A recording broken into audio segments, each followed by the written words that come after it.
It's good to see you all. I hope you're doing well. I just heard that there are course materials available for download on the course website. That's great. I didn't realize that. That means I can assign you more homework. I didn't realize those are all available to you. Um, so yeah, There, definitely make use of those. yeah, there's an entire list of readings for the entire Discovering Buddhism series. Plus, there's a handout just for this section on discovering bodhicitta, and then Yeah. there are multiple meditations that are in there. Oh, great. I mean, I know that that material exists. I didn't realize it was being made available to all of you, so that's wonderful. I think that's great. Um, okay, so let's just take a moment to get comfortable in our seats and recognize that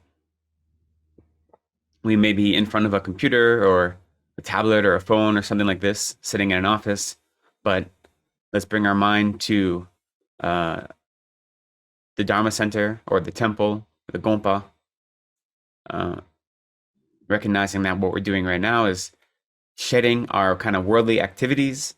So we let the outside activities that have taken up our whole day kind of leave our mind for the moment and try to treat this as a sacred space where we're able to study the Dharma together.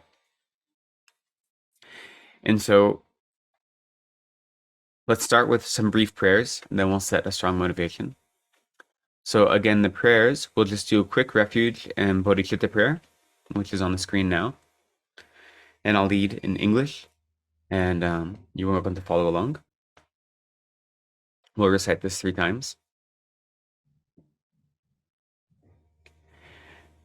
In the Buddha's Dharma and Sangha, until enlightened I seek refuge, through merit from giving and the rest. To it all may I become Buddha in the Buddha's Dharma and Sangha. Until enlightened I seek refuge, through merit from giving and the rest. To it all may I become Buddha in the Buddha's Dharma and Sangha. Until enlightened I seek refuge, through merit from giving and the rest. To it all may I become Buddha.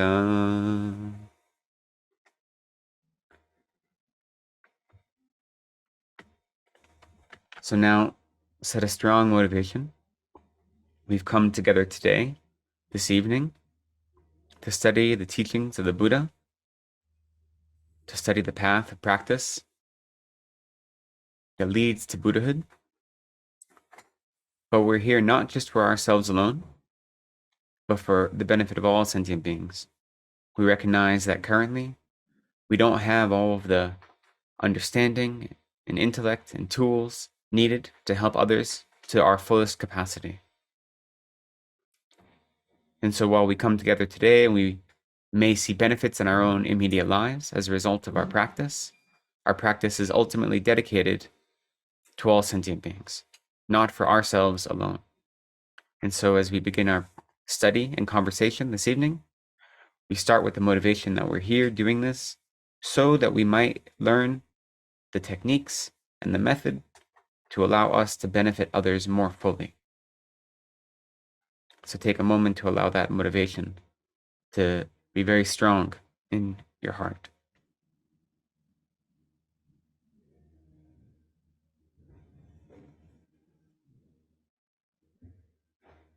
Great.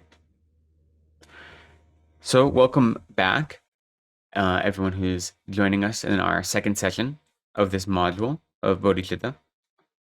And so very quickly to recap what we went over last week, we started by talking about the 3 faults of a inappropriate vessel. And we are trying to cultivate the 3 ways to overcome those faults to be a worthy vessel to receive the teachings, to hear the teachings. So who can tell me what those 3 faults are? Do you remember?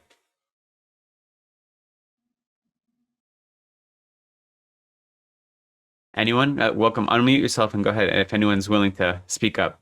It's hard on Zoom. I can't put you on blast quite as easily. But anyone? Who's willing to speak up? Go ahead. Sorry, I had everybody's ability to take themselves off mute turned off, so now they can do it. Okay. Anyone willing to unmute themselves and speak? Otherwise, okay. So the 3 faults of a vessel are being like a vessel that's upside down, right? So even though you're present, you're not paying enough attention. So it just kind of pours off the outside. You don't catch anything. Or being like a vessel that is stained on the inside. So you have preconceptions and ideas coming into it that are staining what you receive. Or being like a vessel that has a crack or a hole. So even though you're hearing it, you're not applying focus and attention. So it never becomes something that stays in practice. It all leaks out. So to counteract those, we together, whenever we're studying the Dharma, we want to be mindful. We want to be present. We want to be open-minded. We don't want to have preconceptions. We want to be actively engaged with the material, whatever way is possible. So we adopt those attitudes. We also want to adopt the 3 attitudes that accompany practicing Lamrim. So the attitude of the long view, or the open mind attitude, which recognizes that our goal is Buddhahood, which is a very expansive goal, and it takes a long time. And so we're not focused on immediate results, but on long-term goals. We have an attitude that is called the extensive attitude. So this attitude is recognizing that in our study and in our practice, there's many different details we have to learn and study and meditate on. And it may seem overwhelming, but we take them piece by piece, one at a time, and we put them all together. So we recognize that what we're doing is studying a small part of a greater whole. So that's the extensive attitude. And then most importantly, I think for us, is the relaxed attitude. So it's the attitude that says, I'm doing the best I can. I know I'm not going to be a Buddha tomorrow. I know there's a lot to learn, a lot to study. And so I'm not going to get stressed out if I'm not perfect. What I'm going to do is the best I can do and have that relaxed attitude, which allows me to continue practicing to the best of my abilities every day. If you spend time with Tibetans, one of the favorite things you'll hear them say is which just means slow down. Slow down. So everything is just relax, slow down. Don't worry about it, So relaxed attitude is really important, We can't hold on to everything so tight, because even if we get all the information and we learn everything, if we're clinging to everything so tight all the time, we're just stressed out about it, it's not going to penetrate, right? It doesn't get into our minds. So we have to have that relaxed attitude. And then the other big thing we covered last week was I went over very, very quickly, the 6 preliminary practices to a meditation session. Arranging an altar, cleaning your room, setting up offerings, adopting the meditation position, going for refuge and so forth, and then invoking the merit field, and then offering a 7-limb prayer and a mandala offering, and then making requests of the merit field. And actually, I wanted to make another resource available. If anyone's interested in a more extensive version of that, the FPMT Retreat Prayer Book has a much more extensive version, including all the prayers that you use when you do the invoking, the merit field, and so forth. And then that Retreat Prayer Book actually has a wealth of materials. It has the whole Lama Chopa in it. It has many additional prayers like the 8 verses of mind training and so forth. So I'll put a link to that in the chat later. But I guess, I can appreciate the question is, if we're in this module on Bodhicitta, why am I spending all this time talking about things that aren't Bodhicitta? And that's a good question. The truth is, Bodhicitta is a practice, right? It's something we have to cultivate. And it's not something we can just study and it just pops into our head. And so having a daily meditation practice is one of the ways that we strengthen our relationship to Bodhicitta. So in the real world, it becomes more active. And sure, you can just plop down anywhere, anytime, and start meditating. That's possible, okay? But having a set practice and following the instructions of our teachers can make our practice stronger, I know a lot of Western Buddhists or convert Buddhists kind of, anything that smells a little bit like ritual, they kind of don't like it. But there is benefit to some of these external practices, because they help, we use them as tools to help train our mind. So when we talk about the 6 preliminary practices that precede a meditation session, I think it's useful to study them even in the context of bodhicitta, because what we're doing is laying the groundwork. So when we actually start meditating on bodhicitta, we've already prepared the earth, to receive those seeds so they can grow. So part of engaging in that practice is the preliminary actions, so that when you do study, when you do meditate, it has better chance of bearing fruit. So those are many of the things we discussed last week. And part of learning about these preliminary rituals and practices is to develop conviction and to develop inspiration. So we want to have conviction in the teachings and inspiration to actually apply them. And so with those in mind, today we actually go into what is bodhicitta, right? What is this thing we keep talking about? I keep mentioning bodhicitta, bodhicitta. It's very nice to talk about. It's very easy. So what is it,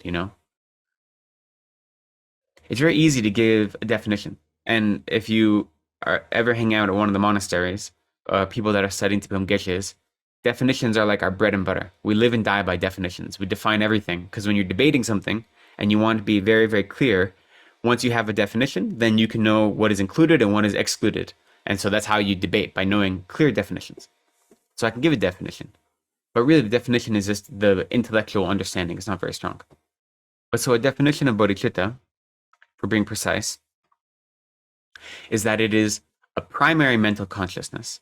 So a mental consciousness as opposed to a sense consciousness, right? We have 6 types of consciousness, 1 for each of the 5 senses, and then a mental consciousness. And it's a primary mental consciousness as opposed to a mental factor. So if you've studied mind and mental factors, you know that we have what are called primary minds, and then each primary mind, it has a whole host of mental factors. So Lama Zopa Rinpoche likes to compare them to the foreman at a job site and all the workers who do the job. So the mental factors, I think of them almost as like an orbit, like a planet, and then all of the orbit around that planet being the mental factors that do the work for that primary mind. So things like compassion and love and all these other minds are actually mental factors. They aren't primary minds. But bodhicitta is a primary mind. So it's a primary mental consciousness that abides as a type of mind that serves as the gateway to the Mahayana path. And it has concurrent with it the aspiring mental factors to eliminate the suffering of all sentient beings, as well as the aspiring mental factor to achieve perfect, complete Buddhahood for that purpose. So that would be the definition of bodhicitta, which is nice to know, but it doesn't really do much for your practice, right? It doesn't really help a whole lot. It is useful to know, though. But so moving on from that, we say, okay, nice, good to know. Primary mind, okay, check, got it. Mental consciousness, got it. What does that mean? So then we have to start by asking, what is the basis of bodhicitta? Where is it appropriate for bodhicitta to come from? So on a physical basis, we say that all sentient beings have the capacity to develop bodhicitta. And this is uncommon, Other types of realization, like for instance, the direct realization of emptiness, the first moment of the direct realization of emptiness can only occur in a human body. Other sentient beings don't have that capacity due to other obstacles they might have. But bodhicitta, any sentient being can newly develop bodhicitta. It's possible. Even hell beings, hungry ghosts, animals, and God beings. It's more difficult for other beings, but it is possible. And this helps encourage us to realize that all beings, including ourselves as humans, have that capacity. Okay, we can have confidence in that. And so what is the mental basis for developing bodhicitta? Well, we know that the direct substantial cause of bodhicitta is great compassion. And so we'll talk more about that as we continue. But we also know that in order to develop bodhicitta, you have to have achieved calm abiding, or mental quiescence, also called shamatha. And calm abiding is a mind that can single pointedly engage in its object of meditation without any effort at all, and can stay concentrated on that single point for as long as it wants, and is accompanied by the great mental bliss of mental pliancy. Okay. And if we want to talk later about what it means what the steps are to accomplish calm abiding, we can talk about that. It's a little bit of a diversion, but if anyone has questions, we can go into that.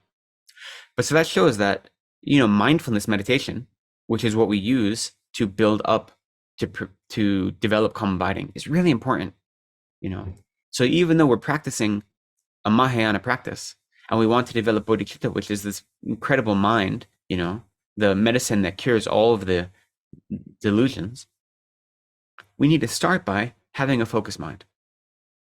I remember one time I was in Singapore, I think in 2016, when Cabbage Lama Rinpoche had a big long life puja there, and he also gave some initiations. And a bunch of the Sangha were doing a animal liberation. So we had rented a boat and we're releasing some animals. And I was with two nuns, one who's a senior nun in the organization, who's been a nun for quite a long time, and then one who is brand new nun, had only been a nun for, I think, 3 months or 4 months. I'm not sure how long she'd been practicing before that. And I don't remember how the conversation came about, but at some point she mentioned, "Oh, I don't bother with mindfulness meditation anymore because I practice Tantra." And I looked at the other nun, and the senior nun said, "Excuse me? What?" She goes, "Oh, yeah. Since I practice Tantra, I have a daily practice I do. I don't have to worry about mindfulness meditation anymore." And so I said, "Okay, I'm going to let you handle this." I didn't step in. But that's a very a wrong view, right? It's a very diluted understanding of what it means to practice. Because if you don't have a single pointed mind, but you're trying to visualize yourself as a Buddha or do any sort of practice, how can you do that if your mind isn't stable? If your mind is floating back and forth and doesn't have the strength and solidity of shamatha, right? It's very, very difficult. So all these practices work together. We integrate them together. So we need something. We need a mind of shamatha, of calm abiding, and we use that to then develop bodhicitta. So right now we don't have that mind. That doesn't mean we can't start working on bodhicitta. We do them both simultaneously, okay? As well as all of our practices. Because we recognize that we're not perfect beings, we're doing the best we can do. But it's important to say, I am trying to develop my mindfulness and my calm abiding mind. And then I'm using that as a tool to develop bodhicitta. And I haven't perfected either of them yet, but that's okay. It's a matter of practice. But we don't sacrifice one for the other because they work together. It's critical to have both, especially knowing that the mental basis for bodhicitta is having a mind of calm abiding. What's the result of bodhicitta? So we'd say the ultimate result of bodhicitta is Buddhahood. Okay. So Buddhahood comes from bodhicitta. Buddhahood, the direct cause of any Buddha, is a bodhisattva. And the direct cause of being a bodhisattva is achieving bodhicitta. That's why bodhicitta is called the entryway to the Mahayana path. So when you actually achieve uncontrived actual bodhicitta, then you're considered a bodhisattva because you've entered into the Mahayana path. The first Mahayana path being the path of accumulation, or sometimes called the path of merit. Okay? The gateway to that is achieving actual uncontrived bodhicitta. So by developing bodhicitta, we become bodhisattvas, and bodhisattvas are the direct cause of Buddhahood. So the ultimate result of bodhicitta is Buddhahood. But what's the more immediate result? What is the experiential result? And this is not just a bodhicitta of uncontrived bodhicitta, but also kind of the attempts at bodhicitta that we might have in our continuum. So the immediate result is if you've met anyone that has any sort of taste of bodhicitta or even strong compassion, you'll know that they seem to always be happy, right? When you've dedicated yourself to working for other sentient beings and you allow that mind of bodhicitta to pervade every one of your actions, right? Everything you do, all of your daily activities are motivated by the wish to help others. When you really are able to live in that way, everything becomes joyful. Because everything you do, whether you're experiencing a hardship or whether you're experiencing something joyful, it's for the purpose of others. Your life becomes dedicated to others. And in that way, everything you do is meaningful. Everything you do is progress on the path to Buddhahood. And so it benefits others all the time. And by doing that, you benefit your own mind, right? You find happiness, contentment, relaxation in your own mind, no matter the circumstances you're in.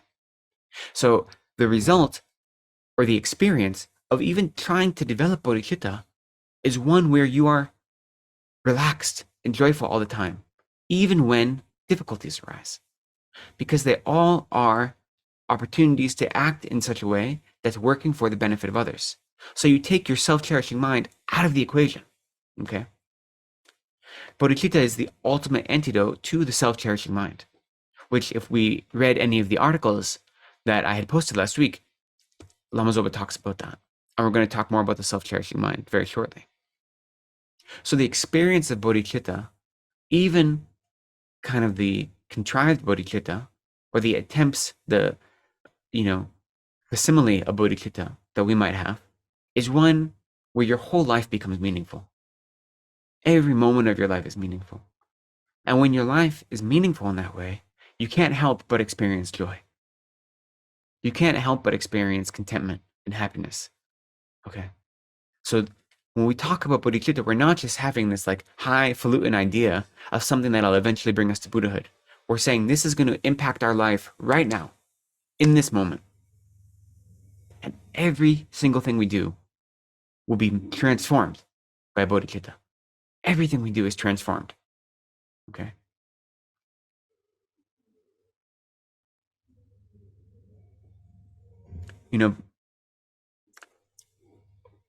I did mention bodhicitta is a primary mind as opposed to a mental factor like compassion, like love, like loving kindness.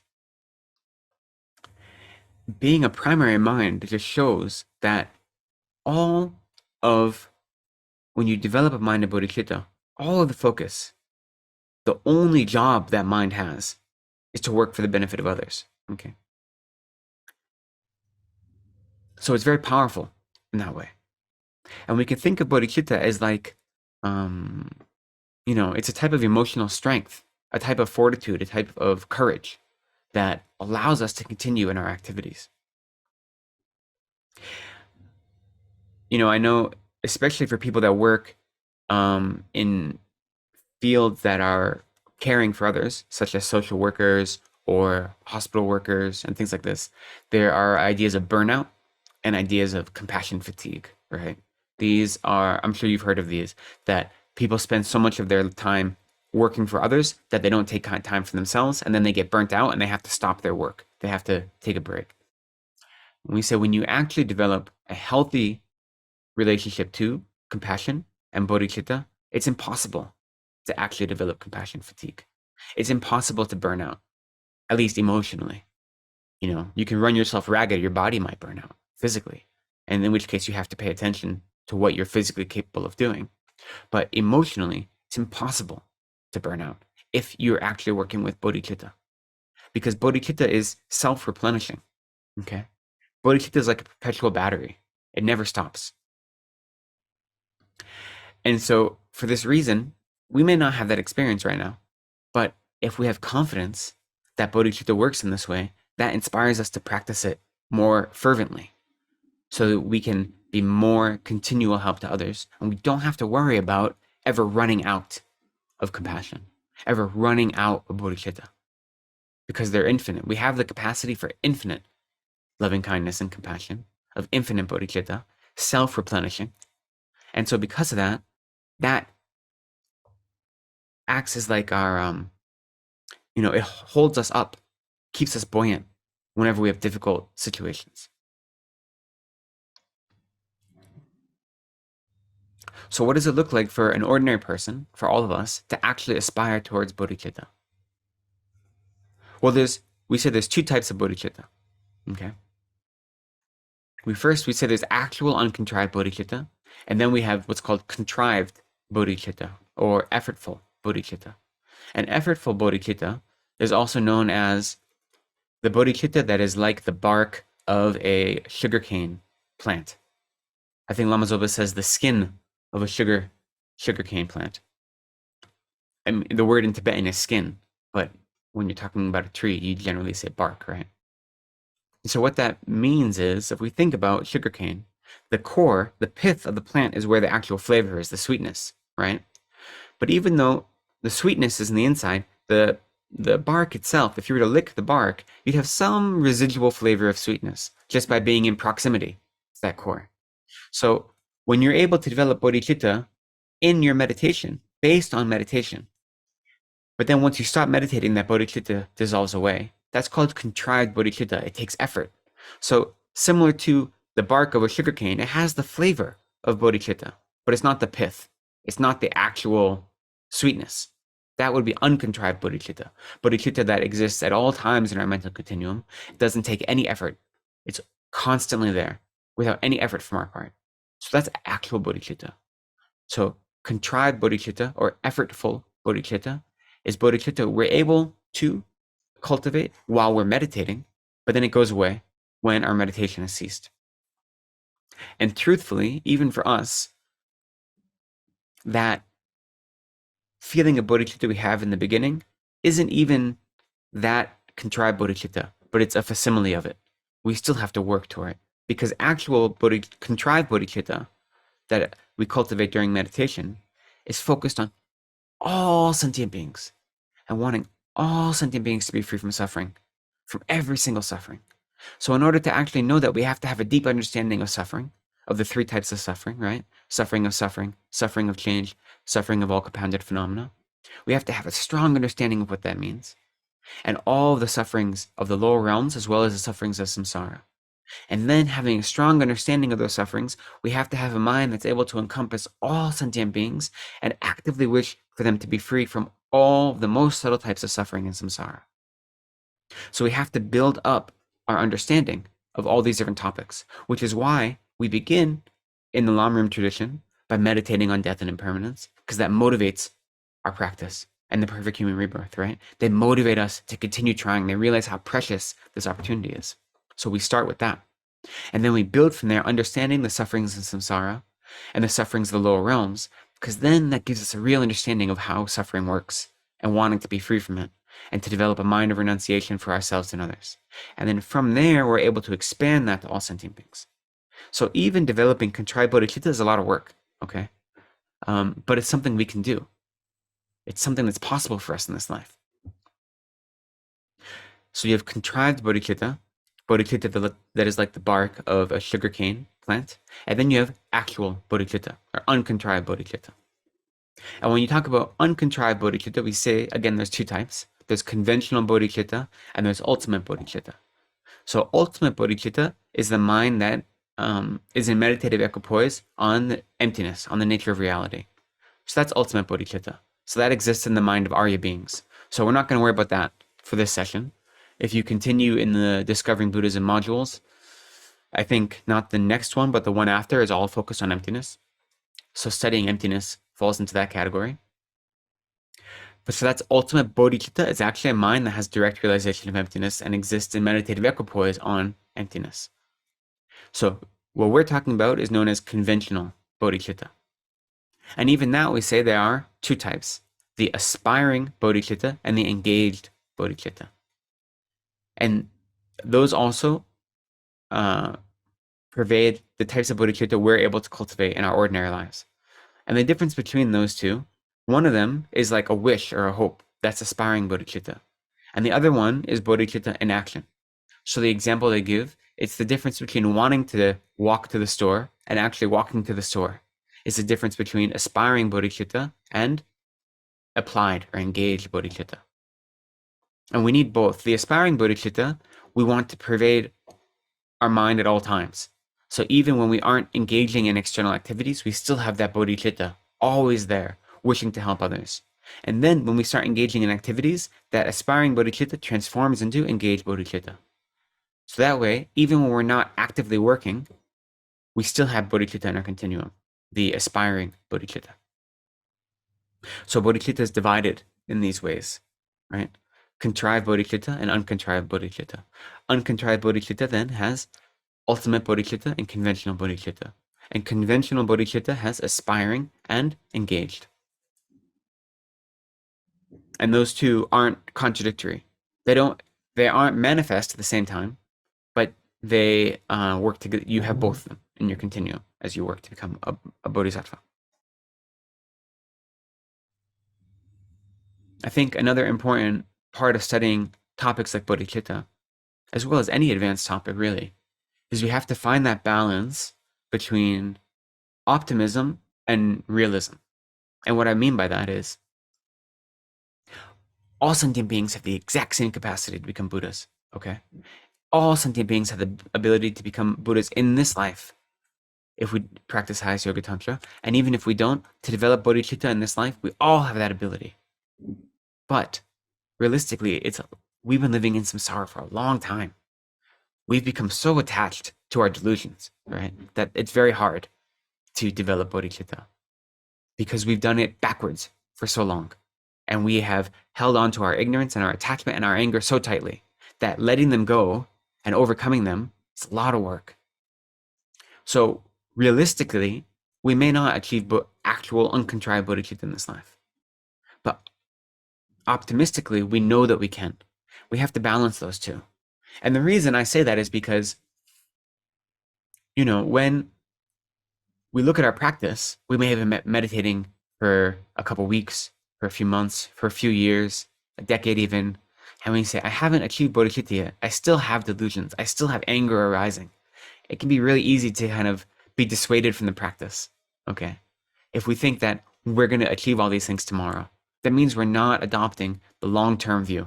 We've forgotten that attitude. So the pragmatic part of me says, I know that I can achieve bodhicitta in this life. I know that if I practice fervently, I can become a Buddha in this life. But I also know that I have countless lifetimes of samsara that I've been wading in and getting lost in, that I have to overcome. So any progress I make in this life towards Buddhahood is so incredible, so beneficial. So I can rejoice in every day that I look towards Buddhahood and try to walk in that direction is a source of joy, a source of rejoicing. Even if I don't make these big giant milestones, even if my mind still feels like a wild monkey jumping from tree to tree, I know I'm making progress. So I balance my optimism with realism. And the optimism is what pushes me forward, keeps me striving every day. But the realism is what lets me not become despondent, that I haven't already become a Buddha in this life. So we need to balance those two. And it's the same with bodhicitta, okay? As we practice and we develop it, we want to bring it into our everyday lives. But we're still going to have moments where we lash out in anger at a coworker or at a family member. Those are still going to happen because we're human beings and we haven't actually developed real bodhicitta yet. And so when those happen, those are great opportunities for us to practice. When we say, what happened in my mind that I wasn't able to maintain this wish for them to be free from suffering, and instead my delusion took control? It's a great opportunity for practice. But if we don't have this realistic mindset that says, I know I'm not going to become a Buddha tomorrow, then we might look at those moments and they can make us say, well, what's the point of practicing if I'm not getting there right away? So it's really important to combine optimism and realism, which we could say is similar to combining method and wisdom, right? Compassion and the wisdom realizing emptiness. We have the method, but we have the wisdom to know that we haven't perfected that method yet. So I mentioned bodhicitta as the supreme antidote to the self-cherishing mind. The self-cherishing mind, Lama Zopa calls it the greatest enemy. It's the causes all of our suffering in samsara. And it's important to distinguish between the self-cherishing mind and the self-grasping mind. The self-grasping mind is the actual root of samsara. It's the mind that grasps as a self as permanently existing, as truly existing. That's the self-grasping mind. That's the ignorance that is considered the root of samsara. So that's the actual seed from which samsara grows, is the mind that grasps at the self as if it were truly established, inherently established. But on top of that mind, we have the self-cherishing mind. So the self-cherishing mind is the mind that always puts me and my needs and my ego above every other sentient being. It's the mind that makes me the center of the universe. And so while we can say that it really is that ignorance grasping at the self is truly existent, that's the cause of samsara. It's the self-cherishing mind that puts it into effect, that actually applies all of those delusions into our lives. It's the self-cherishing mind that causes us to act out against others because we're trying to preserve our own self-interests. You might have studied the 8 worldly concerns, the 8 worldly dharmas, and the desire for pleasure and the trying to avoid discomfort, the desire or the seeking out of gain, trying to avoid loss, the seeking out of praise and compliments, trying to avoid criticism, the desire or seeking out of good reputation and trying to avoid bad reputation or infamy. Okay, these are called the 8 worldly concerns or the 8 worldly dharmas. So these are like the henchmen of the self-cherishing mind. So everything we do, we see, if it's pervaded by one of these thoughts, seeking out our own pleasure, trying to avoid pain, seeking out our own gain, trying to avoid loss. If these are the motivations for any of our activities, they're not Dharma activities. Okay? They're worldly activities. They don't lead to Buddhahood. They lead to suffering. And so Bodhicitta cuts the feet out of all of the self-cherishing mind, all 8 of the worldly dharmas. Bodhicitta totally makes it impossible for them to have any stability. So in that way, bodhicitta is the supreme antidote to all of our suffering in samsara. If we don't develop bodhicitta and we don't enter into the Mahayana path, then our ability to accumulate merit is very less. It's only when we enter the path of accumulation or the path of merit that our ability to accumulate merit becomes very, very strong. Now, true, we accumulate merit in every virtuous activity we do. Okay. Even right now, as we're focusing on the Dharma and trying to improve our lives, we can benefit others, we're accumulating merit. But it becomes supercharged when you actually combine it with bodhicitta. The comparison is like a drop of water compared to an ocean. So the bodhicitta transforms all of our activities to meritorious activities. So accumulating merit, practicing the 6 perfections, it becomes a natural instinct. And when we're practicing the 6 perfections, there's no space for self-cherishing. It's totally gone. There's no room for it. So what bodhicitta does as we practice it in our lives is it makes our minds more open. Okay? It widens our capacity for engaging in the world. Because our self-cherishing mind has these blinders, right? That's only focused on us. Only focused on me and mine, my happiness, my suffering, me, right? What self-cherishing does, what bodhicitta does is it removes those. So our mind becomes so much more expansive. We stop looking at ourselves alone and we look at all sentient beings, right? And so when our mind becomes vast in that way, it's much harder for that mind to become disturbed or bothered because it's so expansive. So our mind ceases to be reactive and it starts being constructive. Okay. It stops merely responding without thinking. And instead, it nurtures growth and it nurtures other sentient beings because it has that space to breathe. And when difficulties arise, we don't lash out right away, but we have the space to actually analyze those problems, those difficulties, and say, how can this difficulty propel my practice forward instead of becoming an obstacle? So bodhicitta lets our minds expand in this way. It lets us be wide open. Okay. And the beauty of that is, by opening our minds in this way, we don't actually make ourselves more vulnerable. We make ourselves stronger. Because bodhicitta is like armor. It's like a protection. The stronger our bodhicitta, the harder it is for our deluded minds to grow.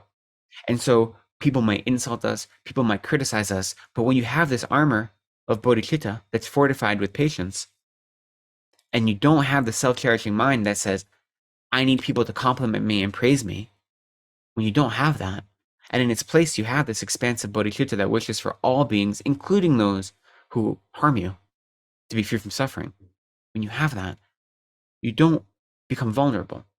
You become a warrior. You become what they say, the heroes who hold Bodhicitta is supreme.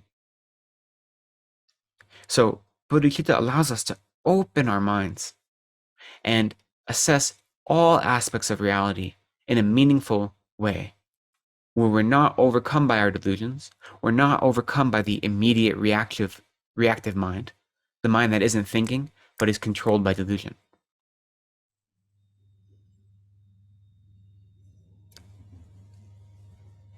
In order to really develop this, we have to be convinced that self-cherishing is harmful.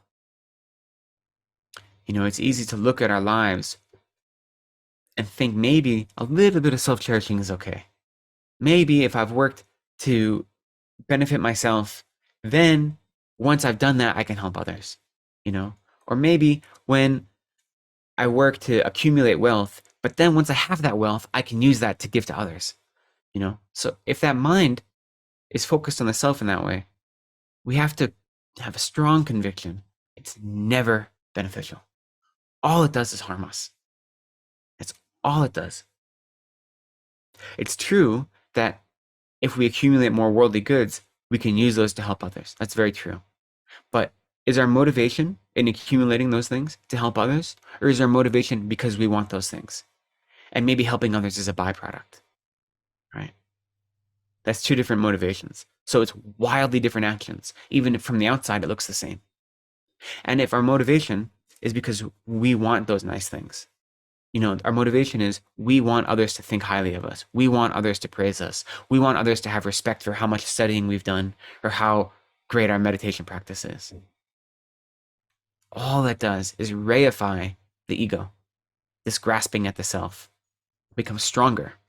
So the self-cherishing mind looks at this self-grasping mind and it strengthens it. All it does is keep us suffering in samsara over and over again. So later, when we are working to develop bodhicitta, one of the meditations we do is contemplating the many disadvantages of the self-cherishing mind. So we'll talk more about that then. But it's really important to have this conviction. The self-cherishing mind does nothing but harm. It's all it's capable of doing. Harms ourselves and it harms others. And so, as I mentioned, it does that through the employ of the 8 worldly dharmas. Lama Zopa tells a story of when they were building the retreat center at Laudo. So Laudo is the part of Nepal where his previous reincarnation was from. That's why he's sometimes referred to as the Laudo Lama. And he was supposed to be supervising the workers, but instead he had found the library of books that his previous incarnation had kept in his retreat hut, and he was reading them. And he studied one book that is the mind training that is opening the door of new awareness, I think it's called. And it hasn't been translated into English, not in full. Lama Zopa translated some of it in one of his books. But anyway, this book is all about the 8 worldly dharmas. And so Lama Zopa said he was studying this book, and he realized that even though he'd been recognized as a Lama, even though he'd done all these things, not a single activity in his life had been a Dharma activity. They'd only been worldly activities, because every action was motivated by one of the 8 worldly dharmas.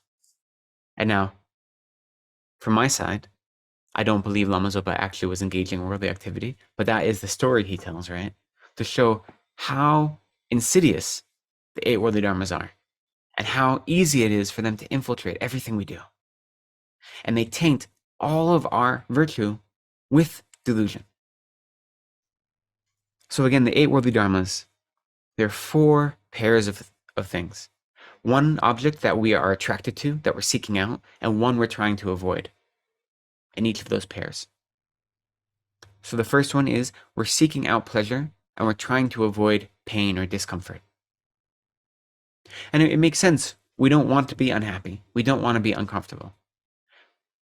It's okay to want to be comfortable. But when our actions are motivated purely by our own pleasure, that's when the actions become tainted. Okay? The second pair is wanting gain or profit and trying to avoid loss. The third one is wanting praise or compliments and trying to avoid criticism or insult.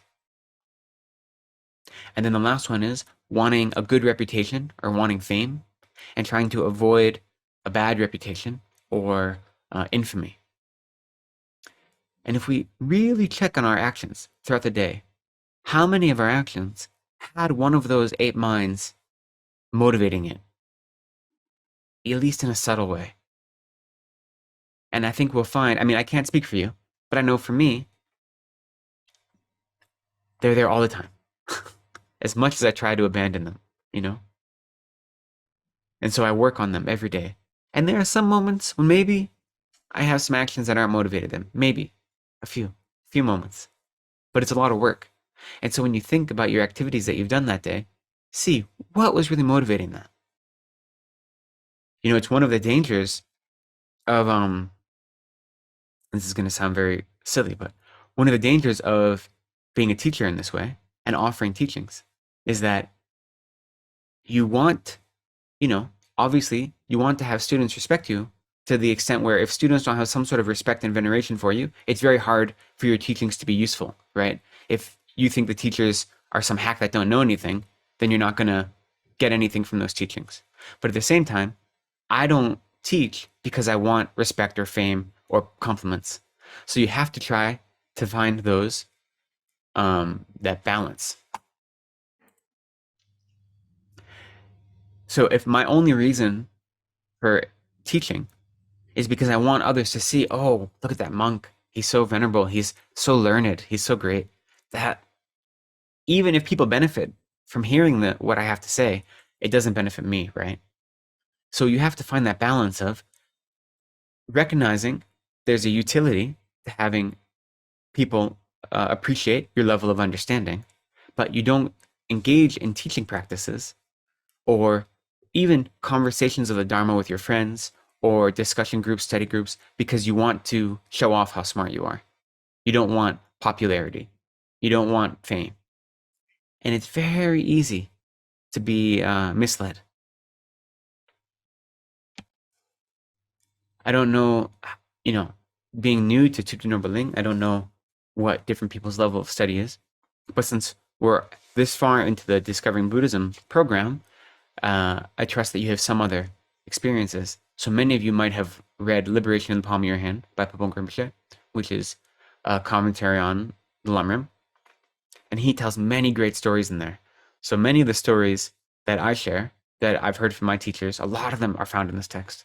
But one of my favorite ones, when talking about the 8 worldly concerns, it has to do with one of the Kadampa Geshes. So the Kadampa Geshes were the Tibetan practitioners who came right after Atisha, who were Atisha's close disciples. And one of them is called Geshe Ben, he's kind of the butt of many problems, you see. And there's one story of how he was up in retreat and he knew that his benefactors were coming to visit him one day. And so he got up and he really took extra care cleaning his retreat cave and cleaning off his altar and making sure his offerings were very beautifully laid out, right? And then he sat on his meditation cushion to begin his practice, and he realized he hadn't made any offerings to the Buddha that morning. He made offerings to the benefactors. He hadn't done anything that was Dharma. All he'd done was work to impress his benefactors. And so he picked up a handful of dirt and he threw it on his altar, and he covered his altar in dirt. And then they say nearby, his teacher, Padampa Sangye, was giving a teaching to a number of disciples. And at that moment, Padampa Sangye stopped his teaching and he goes, oh, my student, he just made the best offering in all of Tibet. And his student said, well, what did he do? They said, he threw dirt in the face of the 8 worldly dharmas. Because he realized that all of his actions, they looked like the actions of a meditator, but none of them were motivated by Dharma. They were motivated by the wish to impress his benefactors. So they weren't Dharma. Even though he's a great meditator, a highly realized being at that point. So it's the same way for us. If we look at our activities, are they tainted by the 8 worldly dharmas? And that's something you can do at the end of the day Just go over your activities and say how many of these were actually motivated by a worldly mind. And then what if I didn't have those worldly minds? If I had bodhicitta instead, how would that have transformed those activities? How would they be different? So bodhicitta eliminates any space for the 8 worldly minds to grow. Okay? It totally eradicates any possibility for them. So as we develop a bodhicitta mind, that's mind focused solely on other beings' happiness and their freedom from suffering, there's no space to focus on ourselves, our self-cherishing. So in that way, bodhicitta is like a superpower, we could say. It destroys the 8 worldly dharmas, and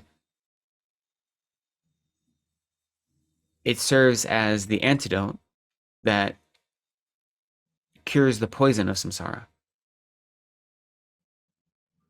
So the more we study, we also know that we need to understand emptiness, right? So I'm not discarding that, seeing all things as illusory, accepting that nothing exists truly from its own side. We have to develop that realization. But bodhicitta empowers that. Bodhicitta enables us to get out of our own heads, stop focusing on our ego, and pay attention to others. And by doing that, making our mind expansive in that way, we have a greater capacity to look at the nature of reality, to understand the nature of emptiness.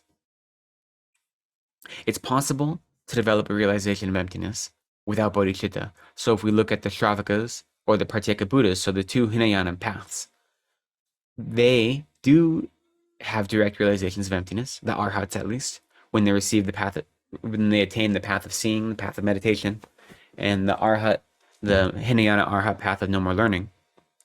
They do have direct realizations of emptiness, but those realizations are not pervaded by bodhicitta. So it's possible.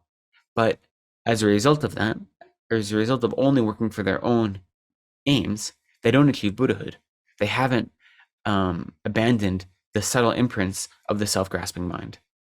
You know, they've only abandoned the obstacle to liberation, not the obstacle to omniscience. And so their mind, they need to still enter the Mahayana path and begin their accumulation of merit all over again. So it is possible to have realizations of emptiness without realizing bodhicitta, and that's why we can practice meditating on both in our lives, because we want to work on both of them at the same time. But the stronger your bodhicitta is, the easier it is to meditate on emptiness. The easier it is to meditate on renunciation. The easier it is to meditate on all the other meditation topics. Because bodhicitta is like a battery, like I said, a never-ending source of energy for all of our Dharma practice.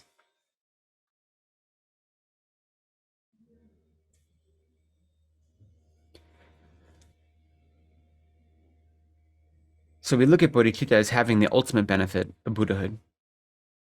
But I think for me especially, it's important to recognize there are many other benefits in our immediate life. And I mentioned these a little bit earlier. But bodhicitta, it affects everything we do. It makes every one of our activities Dharma activities. Okay? And this is really profound, because by doing that, we abide in joy all the time. When everything you do is Dharma, everything becomes joyful. Whenever sufferings arise, whether it be sickness or illness or difficulties in work or other worldly obstacles, we can experience those sufferings, and we can even recognize some sadness or some discomfort. But then that sadness, that discomfort, that suffering doesn't become an obstacle. It becomes an opportunity to practice. And bodhicitta allows us that space to say, I'm not focused on me. And by getting ourselves out of the picture, that's when we find happiness. You know, it's very common. I'm sure many of you have done kind of philanthropic work or volunteer work. And even in those small works that we've done, whether it be, volunteering in a soup kitchen or doing any kind of volunteer work, cleaning up the neighborhood, doing any of these things, you develop some sort of joy out of that, right? out of that simple philanthropic or volunteer work, working for others. And that's in like the most simple way, taking yourself out of the equation and working for others. So imagine if every single one of your activities was like that. Every single thought you had was accompanied by the wish to help others. Every single action, from waking up in the morning to brushing your teeth to drinking coffee, all of these are pervaded by bodhicitta. I drink coffee not for me, but for the benefit of all sentient beings. And that sounds ridiculous, I know. But you can do it. You can do every action with bodhicitta. And when you do that, you have nothing but joy and contentment. And that's not to say difficulties won't arise. It's to say that when they arise, you have more ability to overcome them and deal with them, recognize them in a real pragmatic way. So we can have immediate benefits in this life, in the here and now, even by beginning a baby practice of bodhicitta. And I can say, from my side, I don't have any realizations of bodhicitta. I've been practicing for a few decades, and my understanding of bodhicitta is very dry. It's like very, very dry kindling. Just a little bit of heat from the delusions, and it will burst into flames and go away. That's my understanding. My realization of bodhicitta is like dry kindling. But when you take that intellectual understanding and through meditation, through experience, you moisten it with bodhicitta, then no matter how strong the delusions come, it won't erupt into flame. It'll stay. Okay? So my understanding is very little. But even in my very, very small baby realization, or not realization, understanding or experience, I've seen benefits in my life. Uncountable benefits in my life. And that's just from the taste of bodhicitta that I've attempted to develop over my practice. And so I promise that in all of your practices, in all of your lives, you can find benefit. And now that isn't the goal, right? Benefit in this life is not our goal, but it's there. And so we can appreciate it. And it can encourage us to keep practicing more and more and more, to make our practice deeper, to sustain it longer.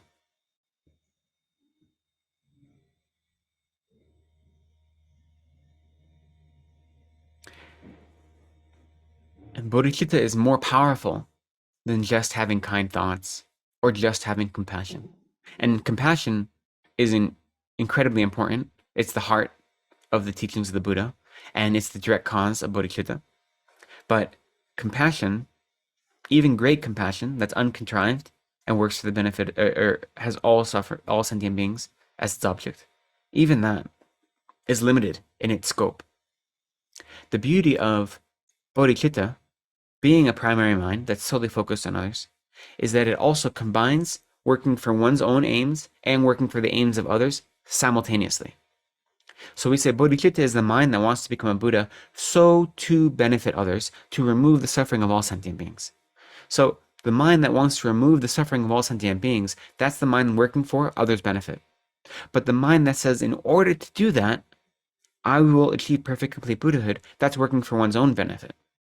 So bodhicitta is combining one's own and others' benefit together and recognizing that in order to perfectly benefit others, I have to achieve Buddhahood. So it is taking both elements and combining them. Trying to be free from samsara suffering, like the Hinayana practitioners do on the Hinayana path, the Shravakas and the Pratyeka Buddhas, that's only working for one's own benefit. And compassion, that mental factor of compassion, is only thinking of others' benefit, which is beneficial, it's useful, we need it, but we need to combine it by recognizing that working towards Buddhahood and doing it for the purpose of others, combining those two is so much more powerful.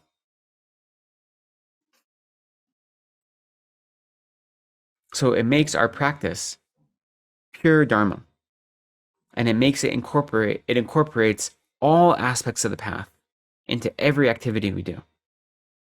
Because bodhicitta is not passive. Bodhicitta is an active process. And we know this right now because we haven't developed it, so we have to work at it. That's true. But even when we have bodhicitta or some semblance of bodhicitta in our continuum, it's not like it just looks at other beings and says, oh, I wish they weren't suffering. It's active. It's actively working to benefit them.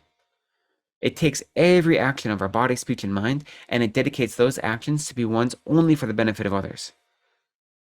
So bodhicitta, like I mentioned before, it's like armor, it's like courage that looks at the difficulty of samsara and says, instead of shying away from samsara's difficulties, I'm going to go headfirst into them because I know that is how I can serve others.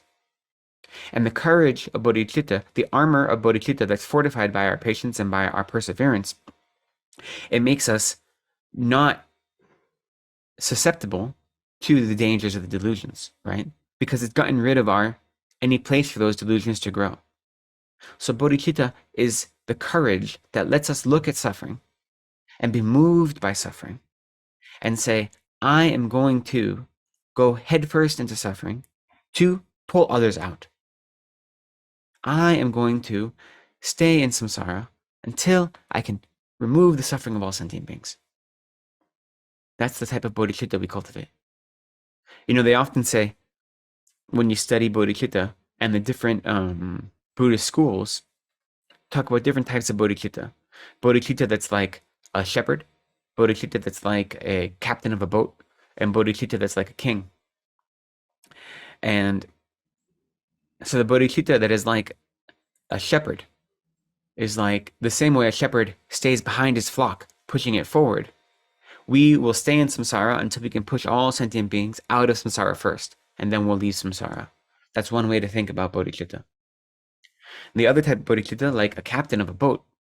So as the boat is navigating the difficult ocean of samsara to reach the far shore of Buddhahood, the captain and all of the passengers of the boat, or all the crew members, arrive at the same time together.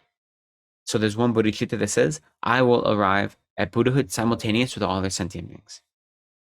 And then bodhicitta, like a king, is the bodhicitta that says, in order to have sovereignty over this country and to work for their benefit, I have to hold bodhicitta, I have to hold Buddhahood first. And with the power of my Buddhahood, I'm able to benefit all other sentient beings in a more complete manner. So we say the truth of our practice is bodhicitta that is like a king. That's what real bodhicitta is. The other two aren't actual bodhicitta, but they're helpful analogies to think about how we're motivating our practice, how we're putting other sentient beings' benefit before our own benefit. Recognizing that it's only as Buddhas that we'll have the greatest capacity to serve other beings. Because even Arya Bodhisattvas, so bodhisattvas who have realized the true nature of reality, they still have 4 subtle types of ignorance in their mind. And those subtle types of ignorance, or the 4 unknowing minds of the Arya Bodhisattvas, aren't considered obstacles to liberation or obstacles to omniscience, but they are still types of unknowing minds, non-knowing minds. So they say that an Arya Bodhisattva isn't able to know the secret or subtle intentions of a Buddha. They're not able to know the subtle workings of karma, the most subtle way that cause and result of karma is played out from life to life. And they are also unable to know objects that are happening at a very great distance away from themselves. And they're unable to directly or understand objects or actions that have happened a long time in the past. So there are these 4 types of ignorance that even Arya Bodhisattvas have. So bodhisattvas who have developed bodhicitta and have a direct realization of the nature of reality still have these types of ignorance. And it's only when you achieve Buddhahood that you're able to be free from all types of ignorance and all types of deluded minds, as well as all the imprints of deluded minds. So that's why we work towards Buddhahood. But having the other examples of bodhicitta, the bodhicitta that's like a captain and bodhicitta that's like a shepherd, are useful for our meditation practice, for understanding how bodhicitta can motivate our actions. And what bodhicitta does is it makes our practice reliable. It makes us reliable. So when we have a basis of bodhicitta, then our practice doesn't waver. Our determination to become Buddhas for the benefit of all sentient beings, it's like a rock that isn't going anywhere. It doesn't waver. And so it becomes the stable basis, a reliable basis. But bodhicitta also makes all of our actions actions of dedication. So when our actions are dedicated to others, then they become sources of rejoicing, and they become committed capacity or committed pathways where we're only working for others. So what bodhicitta does is it makes us reliable. It makes us dedicated. It makes our faith in the Dharma unshakable. And the reason those are beneficial is they're also observable to other beings. So you definitely have met other beings, I imagine, other friends, Dharma friends, who you look at them and you know that there's something about them that's special, right? Bodhicitta is one of the things that brings that about. It makes people dependable. So it allows others to rely on you. It allows others to confide in you. So when others are experiencing worldly difficulties, they know that you are someone they can turn to try to find relief from those things. So bodhicitta makes you appealing in that way to other sentient beings.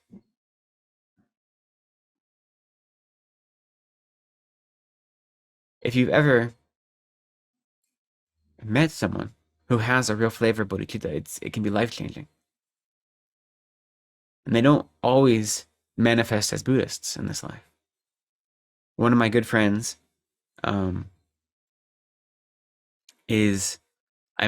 he was teaching at Harvard when I met him. He was teaching theological French. And he was a Celtic Orthodox monk and priest. And he has since become a bishop. And he started the first Celtic Orthodox monastery in America, in West Virginia, of all places. But when I met him, he was at Harvard. And he is the exact picture, if you think of what like the stereotypical picture of a Christian monk would be, it's him. Big rolly belly, dark brown robes all the time, bald head with like hair on the side, a long white beard down to here. Like it's the picture of what you think like a Benedictine monk would be. But you meet him and you go into his house and his walls are covered with pictures of saints, of Christian saints, as well as bodhisattvas.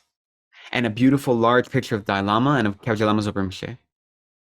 And when I met him, one of the texts he was teaching was a translation of one of Lama Yeshe's texts that had been translated into French. He was having his students translate that back into English as part of his course. And so even though he isn't a Buddhist practitioner, just being in his presence is so powerful. He radiates compassion and love. And you could tell that he's had a taste of bodhicitta, even if he's not displaying the aspect of being a Buddhist in this life. And just being around him was magnetic, you know? And you know, his story was he grew up in New England and he joined this pre-Catholic monastic order. So it was an order that didn't accept the Second Vatican Council and it didn't accept the Pope. And he was a member of that order for 30 years. And then when he was 60 years old, the leader of that order had started to get dementia and decided he was having direct revelations from God. And he wanted all of his priests to sign an oath that they recognized that he was having direct revelations from God. And so Father Paul refused to sign it because he said, I know that that's not happening. And so they kicked him out. He'd been a monk for 30 years. He had 2 sets of robes and about $50 in his bank account. But he said, it's more important for me to stay dedicated to truth than it is to have the luxury that might come with being part of this order. Meanwhile, he'd spent a decade living in the Dominican Republic, in the ghettos, working with people there. He'd lived in Puerto Rico, in Quebec, in all parts of South America, dedicating his life to serving others in this way. So now, all of a sudden, he literally has nothing. He's 60 years old, has nothing to his name, but his relationship to helping others and to what he understands to be the truth. And somehow, due to whatever virtuous karma he'd created in the past, he meets this community of Celtic Orthodox monks who look at him and right away, they say, you're home. And you've been a monk for so long, they make him a senior in the community. And now he's a bishop and he started his own monastery, like I said. But it's because he was dedicated to helping others and to following his idea of the truth. And so when I met him, I knew he was a special person. Just being near him was so moving. And I can say the same for dozens of Buddhist teachers I've met in my life. But we see examples even outside of Buddhism of people who've developed a compassionate mind, who have tasted or touched bodhicitta, and being near them draws us to them, right? So in the same way, as we work to develop minds of bodhicitta, we draw others to us. And so we can help them more fully. So this active mind of bodhicitta, this non-passive mind, it is an active style of peace, right? It's an active, peaceful abiding where everything becomes transmuted into virtuous activity and dharma. It doesn't flinch at the sufferings of samsara. It stares them in their face, and it responds with love and with kindness.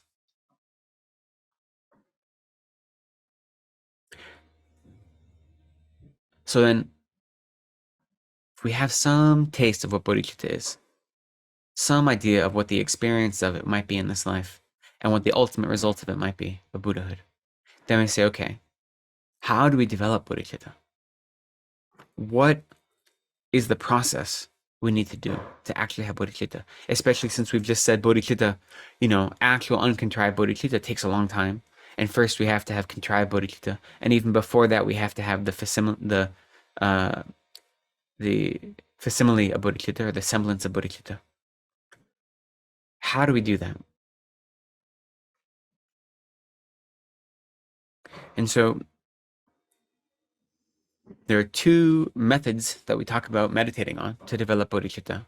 And we're going to go more into those starting next week. But just to have an idea of them, they both start, well, what Lama Tsongkhapa has done is combine them into one. But the primary one that we focus on is called the 7-step cause and effect method of developing bodhicitta.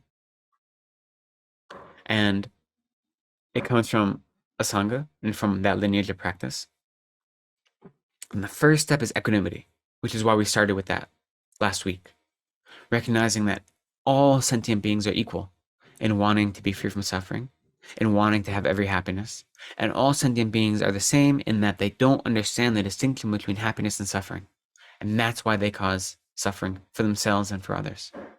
And so we have to develop a mind that doesn't distinguish between friend or enemy or stranger, as one being more worthwhile objects of our compassion and one not being a worthwhile object. When you develop bodhicitta, you want to have the affection towards all sentient beings the same way that a mother would have toward her only child, they say. That's the comparison we use. The type of love and adoration and compassion that has no bounds and is immediate, acts immediately, that a mother would have, or we could say a parent, but the example they give in the teachings is a mother would have for her only child. That's the kind of compassion we need to have for all sentient beings, equally. And so we have to work on developing equanimity first. That equanimity is what allows us to be unbiased. And so this is a continual process, right? It's not something we can just set our minds to and it happens overnight. So we practice it in our meditation cushion, and that is critically important because that's what builds up our strength. But even more important is practicing it in our lives. Even more important than meditating on it is meditating in real life, applying it in real life. If you are perfect at bodhicitta when you're sitting in your little gompa or at your shrine and you're meditating, but then you go deal with other human beings and you get angry right away, or your self-cherishing mind takes over, then there's no use to that, right? That's no benefit at all. It doesn't benefit you or others. So we need to use our meditation to develop bodhicitta, but it only becomes beneficial when we can apply it in our everyday life, whatever obstacles may arise in our everyday life. It's only beneficial when it actually cuts the knees out of our self-cherishing and it puts other human beings and other sentient beings before ourselves, their needs, their happiness, their benefit before our own. If it doesn't do that, if it doesn't moisten, our minds, if it doesn't pervade everything we do, and it's only something we think about when we're meditating, then that's not very useful. So it's a continual process. And that's part of the reason we talk about these 3 steps of study, contemplate, and meditate, right? Whenever you have a new Dharma material or new Dharma topic, the first thing we have to do is study it so we have an understanding of it. And then we contemplate it by questioning, do I really understand the intricate points? Are these actual true points? How do they apply to my life? We engage in this kind of rigorous intellectual analysis, which we call contemplation. And then once we develop some conviction, we actually meditate on it. We bring it into our meditation. But then, critical is we incorporate it into our lives. We practice it outside of our meditation cushion. And as a result, that process of study, contemplation, meditation, incorporation, it's a cycle. Okay? It happens over and over again. It's continuous, and all of the steps are happening at the same time. It's not like one after the other only. They're not only sequential, they're simultaneous. In the Lama Rinpoche, Tsongkhapa says, and I'm paraphrasing, but he says, if you say now is a time for study, and now is a time for practice, or excuse me, now is a time for study, and now is a time for meditation, you're wrong. Because at all times, you need to be doing both. Your meditation is an opportunity for study. It is an opportunity for developing new insights into the nature of your mind. That's what meditation is. And your study, even your intellectual study, whether you're reading a Dharma book or attending a Dharma class, whatever it may be, you're listening to a Dharma teaching, you're listening to the teachings of His Holiness Dalai Lama, or Kyabja Lama Zopa Rinpoche, any of these things, any other Lama, that is itself a type of meditation. Because meditation is becoming familiar with our minds, right? In Tibetan, the word is gom, to become familiar, to become habituated with something. When we meditate, we're becoming familiar with our minds, becoming familiar with virtue, becoming familiar with a spiritual path. And so that is a type of study. So if you try to bifurcate and say, this is study, this is meditation, this is my real life, these are all separate things, then you're always going to be divided. You won't have the stability. The stability comes from incorporating them all together all the time. And so as we work to develop bodhicitta, we work to develop the great heart. At first, it feels very forced. At first, it feels like we're just tricking ourselves, you know? When you're out in the world and you're trying to engage in someone and you have the mindset of, how do I act out of bodhicitta? It feels very like you're coercing yourself almost. At least that's my experience. Because our relationship to bodhicitta right now, we haven't lived with it in our lives. We've lived with our self-cherishing mind. And so, since we're so comfortable with self-cherishing, since that's like our best friend, that anything that threatens that feels very difficult. And so bodhicitta is very difficult at first. And it doesn't feel genuine. It feels like we're just pretending. But that's okay. Because we need to start somewhere. And by having this kind of contrived, almost playful bodhicitta, this imaginary bodhicitta, that feels like we're just putting on a show, we start there. But the more you do that, then it becomes slowly, slowly indivisible with your mind. And it no longer becomes a performance.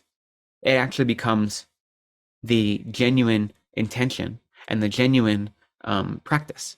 So it no longer requires so much active thought because you've habituated yourself to it. But in the beginning, it's going to feel like I'm just playing a game here. I'm just forcing myself to do something and this isn't real. Or I'm putting on a performance, you know. I don't actually have compassion. This isn't a real act of compassion. This is just an act of, you know, like an actor on a stage. And so that's a normal experience because we've been so accustomed to samsara. We've dug our claws so deeply into samsara that anything other than the self-cherishing mind feels unnatural to us. They say if you actually practice a mind that is expelling the 8 worldly dharmas, you actually have dharma mind, then to worldly people, all of your actions will appear to be the actions of a crazy person. Because we're so habituated to samsara that we think samsara and suffering is normal. We're so habituated to our self-cherishing mind that we normalize putting our own benefit above others. And so anything that threatens that seems wildly out of character. It seems preposterous, excuse me. So it's going to feel forced at first, but the stronger you bring it into your meditation practice and the more actively you bring it into your daily life, it stops feeling forced. It starts feeling natural. And so the way you start bringing it into your everyday life is at the end of each day, just take a few minutes to go through your actions that day. And you say, okay, throughout the day, of all the things I've done, how many of them were motivated by a worldly mind? How many of them were motivated by a virtuous mind, a Dharma mind?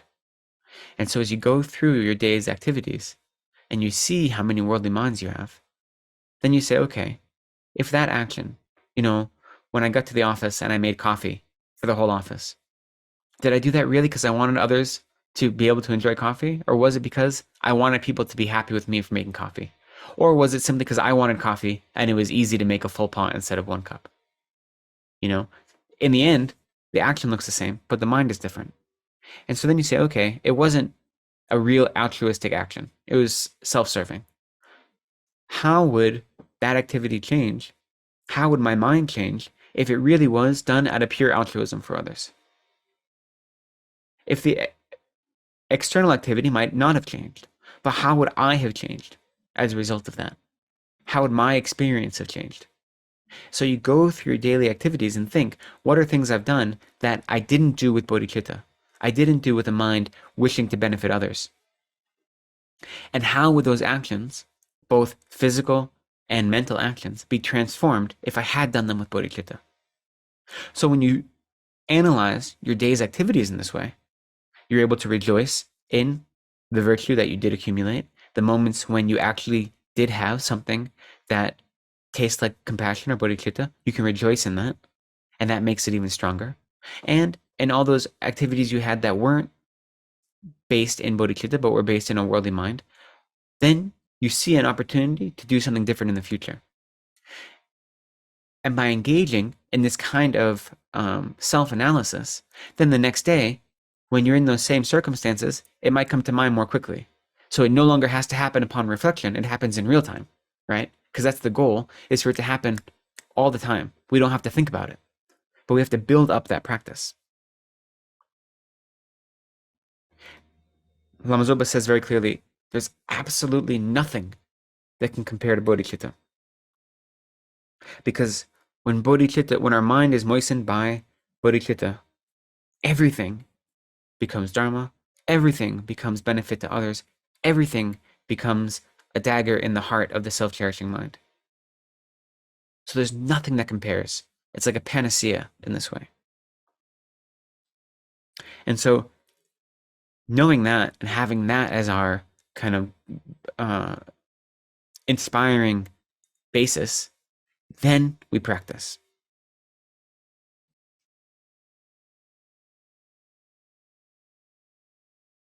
We will take about a 10-minute break so people can stretch their legs, relax. Then we'll come back and do a meditation session. And then from there, we will have time for questions and answers. How's that sound? Before everyone goes, I'm going to put a few things in the chat now, so not everyone is waiting at the end. And so let me see, what do I have to give today? Hopefully those readings from last week were helpful. If you have any questions on them, that can come up during the Q&A. I have another reading to suggest to you today. This one also by Lama Zopa Rinpoche on the Lama Yeshe Wisdom Archive. I'll give a link to that. I will give a link to the retreat prayer book.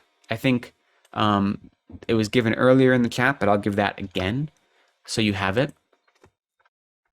Last week I mentioned a prayer by Yeshe Gyalten.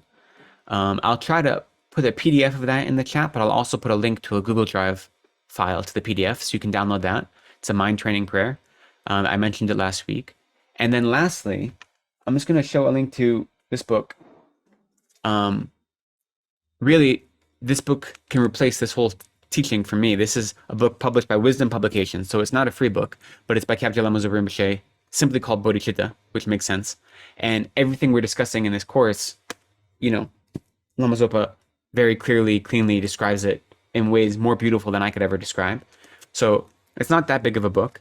It has some meditations included in it, and it's a collection of Lama Zopa's teachings that were compiled together by one of his students into one cohesive teaching.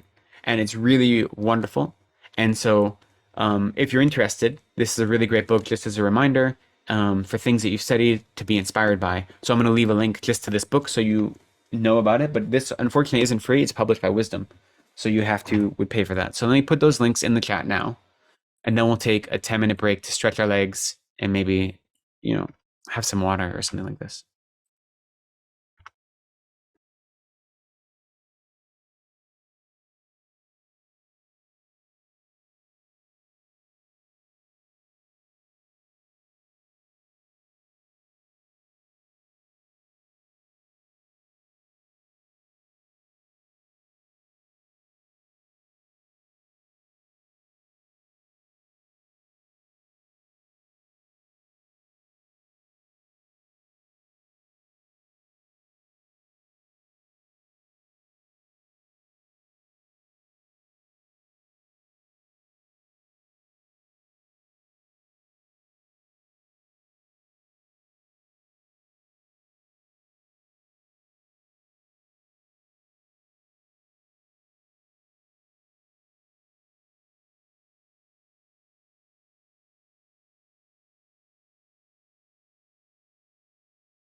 Welcome back, everyone. Hopefully, we're all here.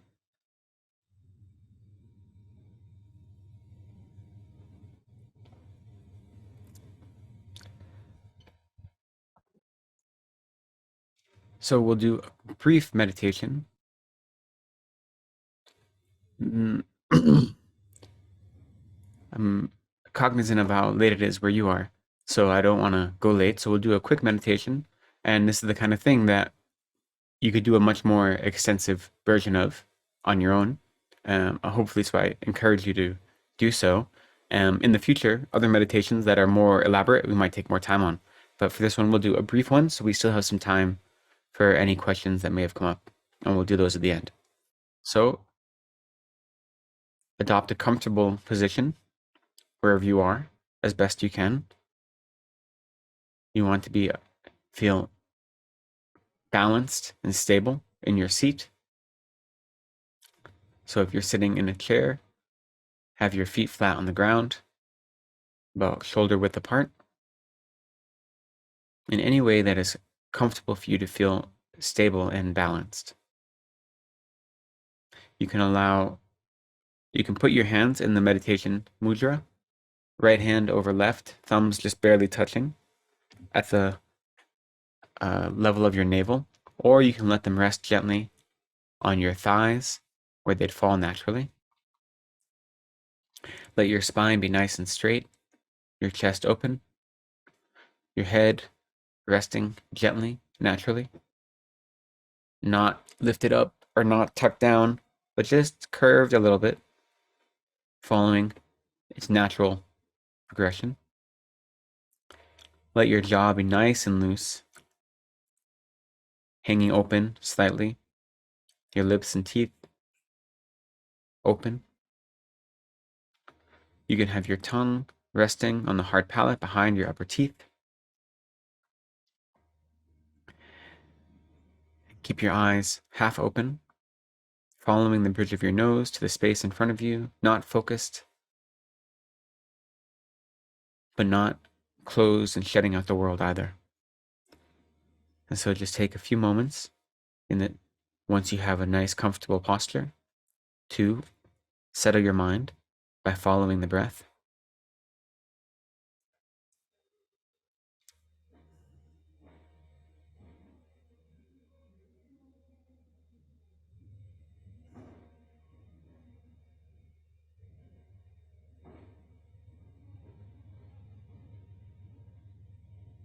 Whenever you notice any distractions, either other thoughts arising in your mind or external distractions such as noise or sights or sounds,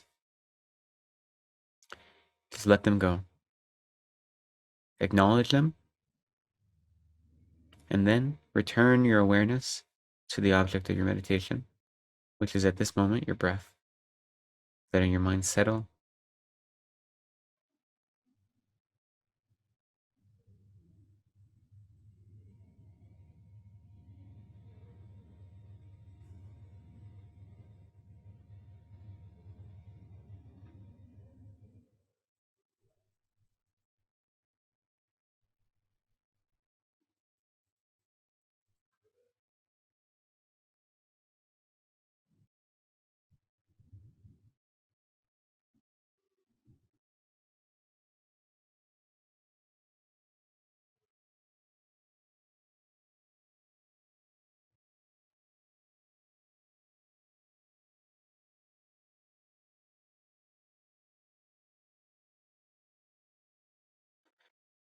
Now I want you to bring to mind one of your interactions that happened today with someone who you'd consider a friend, someone who you care for, who cares for you.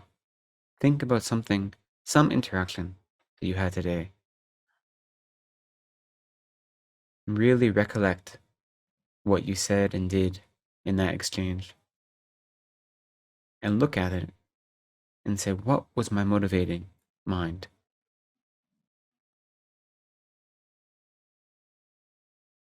Was that action a Dharma action motivated by selfless compassion, by bodhicitta? Or was it motivated by a desire to be liked, a desire to be complimented, desire for comfort, pleasure?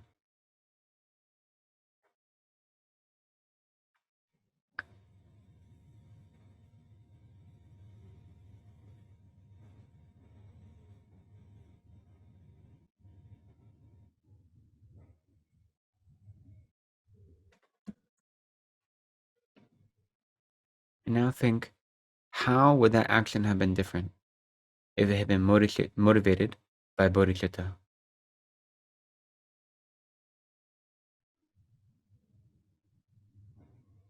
Reevaluate and say, if every moment of this interaction, my mind had been pervaded with the wish only to benefit others, not myself, would that have changed how I acted, what I said? And would that have changed my emotional experience of the interaction?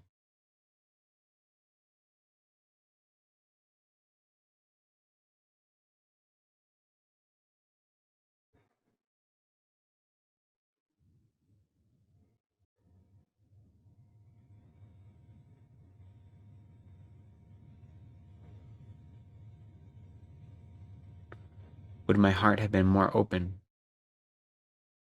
more giving, more relaxed?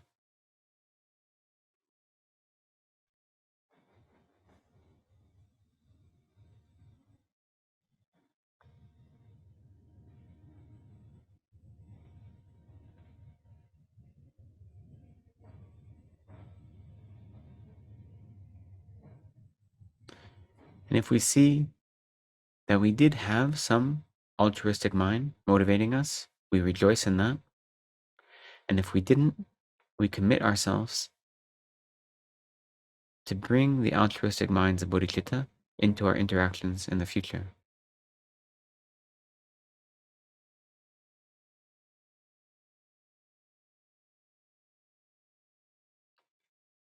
And now bring to mind an interaction you had today with someone who you might consider an enemy, someone who frustrates you, disturbs you, harms you. So think of one interaction you had today that may have been a disturbing interaction, frustrating, exhausting interaction.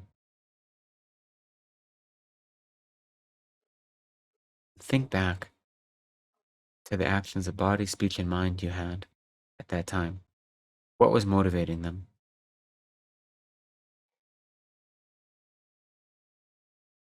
Were you trying to avoid discomfort? Were you trying to avoid blame or criticism?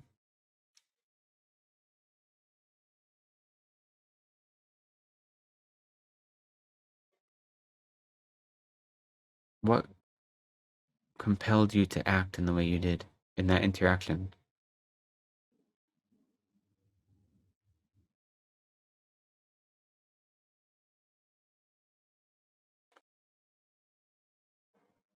And now think, if my mind had actually been filled with bodhicitta, and my only motivation was to benefit others, how would this interaction have been different?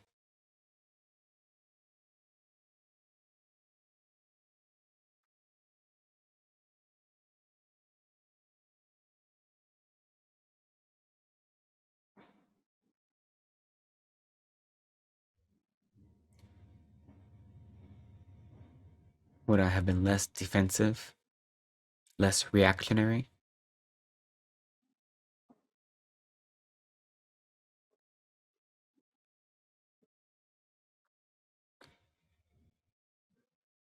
Would I have been more courageous?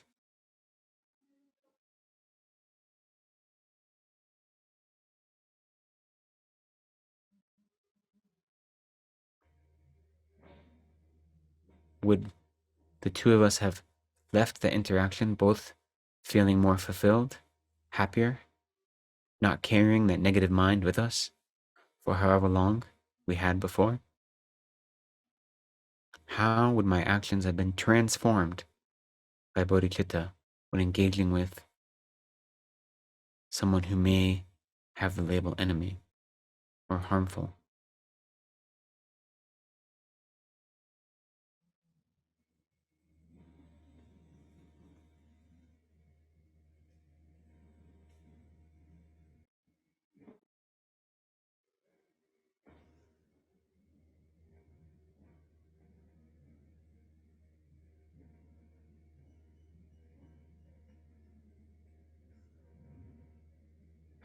And as we look back on that action, if we did see some glimmer of compassion, a genuine wish for their others' benefit, genuine wish to not focus only on our own self-cherishing mind, we rejoice in that.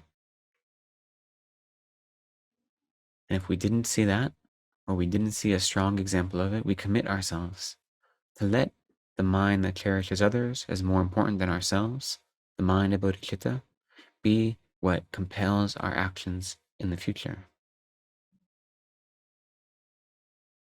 And lastly, we bring to mind an interaction we had today with someone who we might consider a stranger, someone toward whom we're indifferent.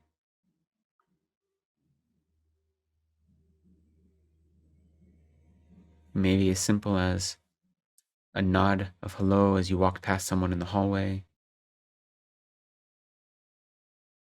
Anything like this. Any interaction we had. And think, what motivated that interaction? And would that action have been transformed by bodhicitta? How would it have changed?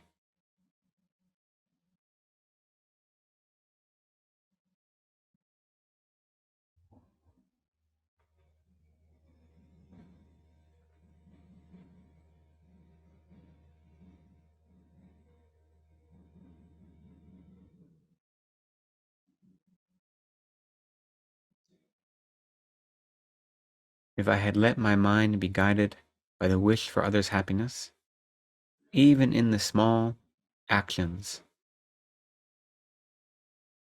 that make up my day, such as those with people who might get the label stranger, even when they're not eliciting strong attachment or anger, when they're transformed by bodhicitta, how much more beneficial can they be, both to myself and others?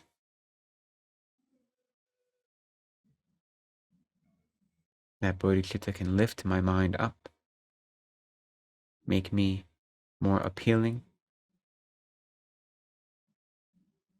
and allow others to experience happiness as a result.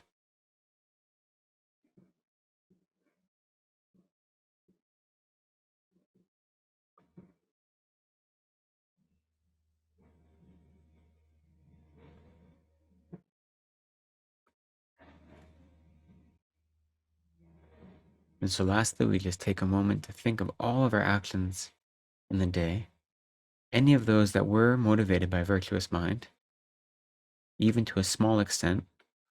We want to rejoice in that virtue, in that progress on the spiritual path we've made. No matter how small it may be, even if it's just a glimmer, we rejoice in that. So take a moment to cultivate a strong mind of rejoicing, joy and virtue.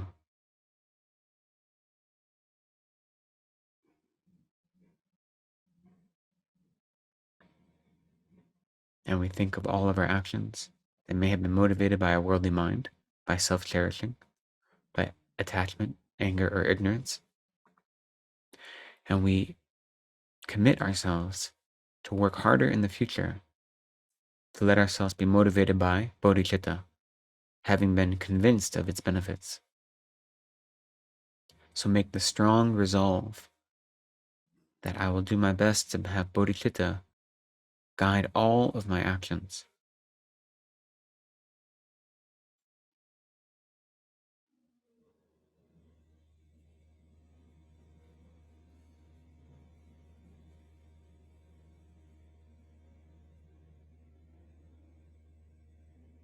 And now, as you're comfortable, you can allow your awareness to return to the group.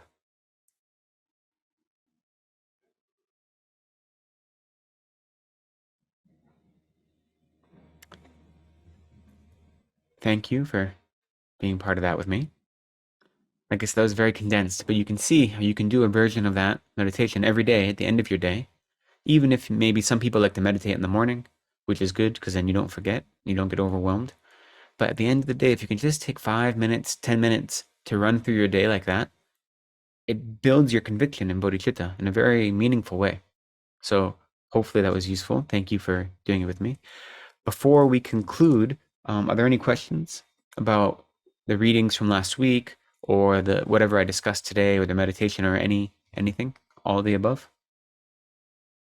If there are, you can just go ahead and unmute and ask. Venerable, thank you so much for your teaching. This is Barbara. And the question Hi, that Barbara. I have is, I don't understand the difference between uncontrived bodhicitta and ultimate bodhicitta. Uncontrived, I understand to be effortless. It just occurs all the time. And are they not the same? I don't understand the difference.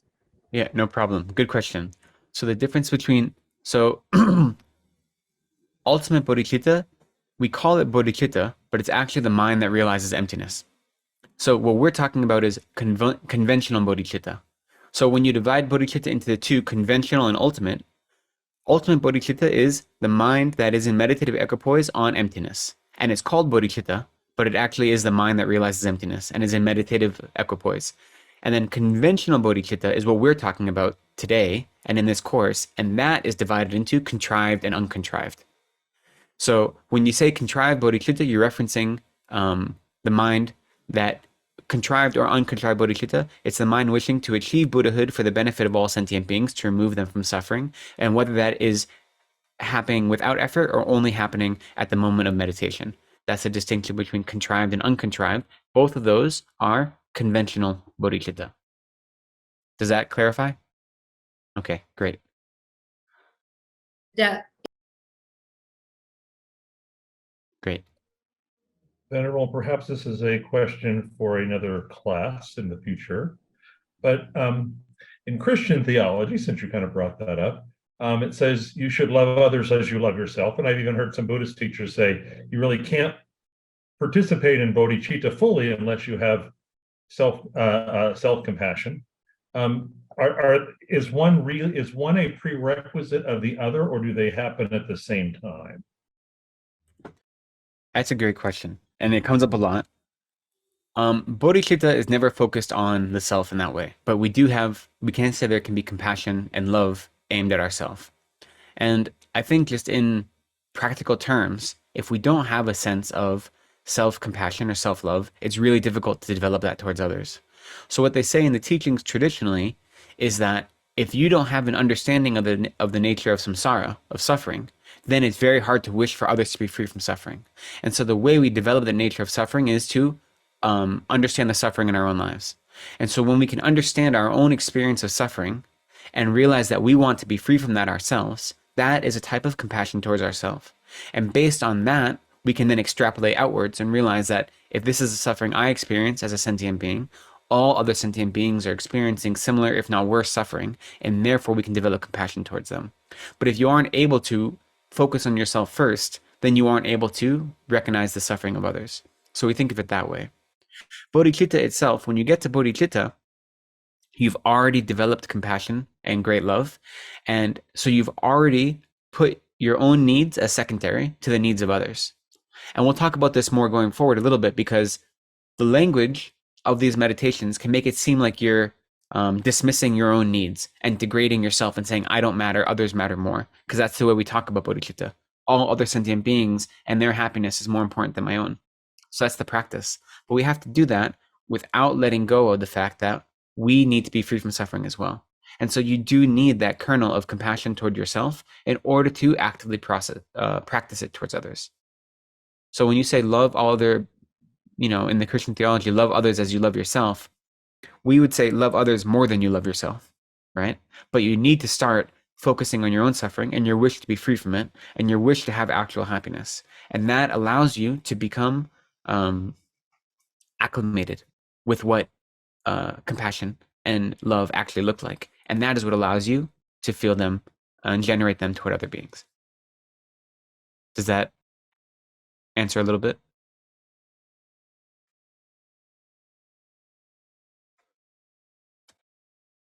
Yes, thank you. Okay. And I have a question in relation to everything that has been mentioned just right now, in relation to Arya Bodhisattvas, how depending on their level that they are, maybe they're maybe not omniscience, but the level that they can reach towards others and others times might go to that place. Like, for example, in relation to renunciation, which is the step before bodhicitta, and how an Arya Bodhisattva, the difference between a 7 bhumi and an 8 bhumi, it changes there, right? Because on the 8 bhumi, it's a being that has already, it's like an arhat in relation to wisdom, for what I have heard. And because of that, maybe the level of bodhicitta of an 8 bhumi bodhisattva, it's completely different from the ones that have been from level 1 to 7. Although I need to study more about the difference in between the levels or the bhumis. But yeah. I got you. It's a good question. So we say the bodhicitta and the realization of emptiness among the 10 bhumis. So an Arya bodhisattva is someone who has achieved bodhicitta, actual uncontrived bodhicitta, and they become an Arya when they have a direct realization of emptiness. So when they achieve the path of seeing. And then once you achieve that, they say there are 10 bodhisattva grounds or bhumis.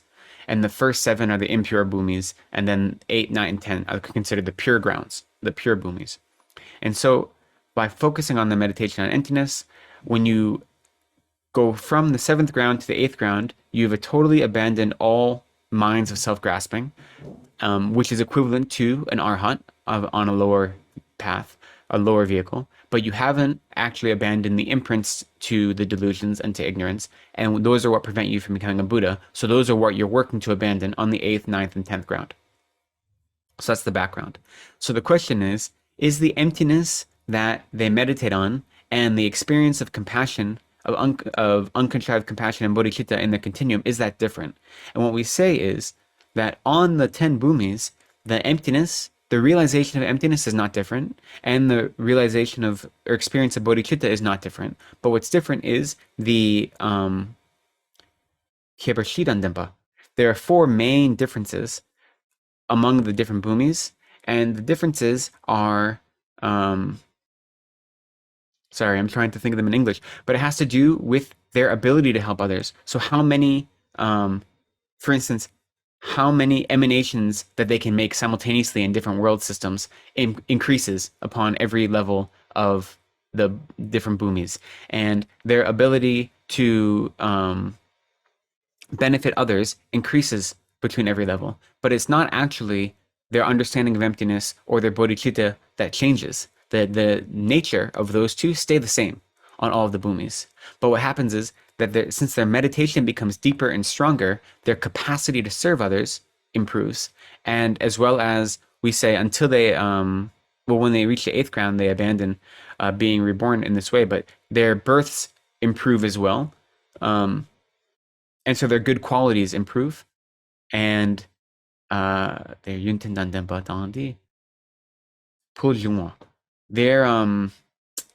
kind of miraculous abilities, and the strength of their capacity improves, but their actual realization of emptiness is the same. And their experience or their generation of bodhicitta is the same, but the way they can apply it becomes more profound. So that's the difference. The nature of the emptiness in bodhicitta doesn't change. Does that make sense a little bit? Yeah, it does. Thank you. Okay. Maybe with that, I know we've gone a little late, and I'm very cognizant that for me, it's only 8:30 in the morning, but it's not quite the same for you guys. So I don't want to keep you. If you do have more questions, maybe just write them down, and I'll try to have more time for them next week. I encourage you to do the very brief reading from Lama Zopa on the attitude of bodhicitta. I think that'll be helpful. And we'll go more next week really into how we develop bodhicitta, and so the different steps of the meditation process. So that's what we're aiming to start next week. So let's conclude with a very brief dedication prayer. So we recognize that by coming together today, we've accumulated some sort of merit. And in order to keep our practice virtuous in the 3 times, it was virtuous in the beginning as we set a positive motivation, virtuous in the middle as we study the holy teachings of the Buddha, and virtuous in the end as we recognize that any merit we've accumulated we dedicate to others so that they might experience the ripening results of that good karma. Through this virtue may I gained Guru Buddha state, place each and every sentient being without exception in that state. Precious supreme Bodhi mind, may it where unborn arise, and where born never decline, but increase forevermore. Thank you so much for joining me today. I'm very grateful to have had this chance, and I look forward to seeing you all next week. Thank you so Take much, care. Lekden.